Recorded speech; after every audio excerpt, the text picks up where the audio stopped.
నమస్కారం అండి. అంతర్యామిలో ఈరోజు అంశం రాముడు నడచిన దారి. మనకు అందించిన వారు ఎర్రాప్రగడ రామకృష్ణ గారు. వినిపిస్తున్నది మీ విజయభాస్కర్.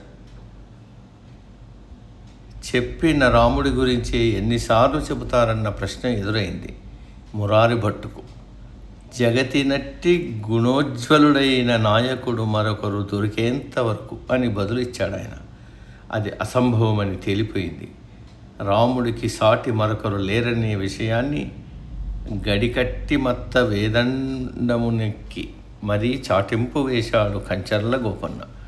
కొడుకుగా, సోదరుడిగా, పతిగా, ప్రభువుగానే కాదు, మనిషిగా తోటి వారి పట్ల చూపాల్సిన మానవీయతను, మహోన్నత సంస్కారాన్ని రాముడు ఈ జాతికి నేర్పించాడు. మనుగడకు విలువలను నిర్దేశించాడు. రాముడి కారణంగా చట్రాతికి కలిగే పావనం శిలగా పడి ఉన్న అహల్యకు అఖండమైన పవిత్రత చేకూరింది. శత్రుకూటమిలోని విభీషణుడికి మహారాజయోగం పట్టింది. జటాయువుకు పుణ్యలోకాలు సిద్ధించాయి. వానరజాతి మొత్తానికి గౌరవం దక్కింది.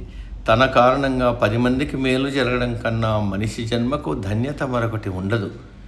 వీధి గడప దీపమనే మాటకు నిలువెత్తు రూపం రాముడు. జీవుడు దేవుడెలా అవుతాడో రామాయణం నిరూపించింది రామకథ ద్వారా.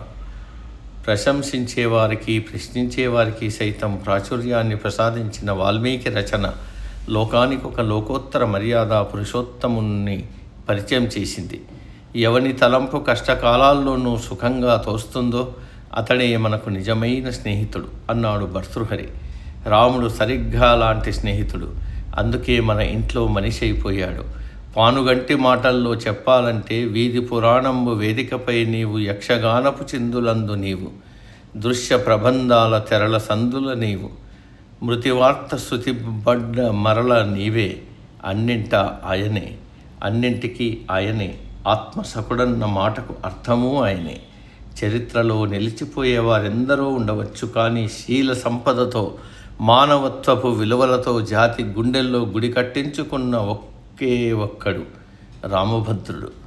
ఆయనమంటే గమనం, రామాయణం, రాముడు నడిచిన దారి. ఆ దారిలో రామచర్యలను అనుసరించేవారంత రాముడికి దగ్గరవుతారు. రాముడు నీకు తెలియకపోయినా, నువ్వు రాముడికి తెలియకపోయినా నీ జన్మ వ్యర్థమన్నారు వాల్మీకి. రామశబ్ద జ్యోతిని వెలిగించు నీ నోటి చివర, నీ దేహం దేహళి దత్తదీపం అవుతుంది నీ కళ్ళ ముందర అన్నాడు తులసీదాస్.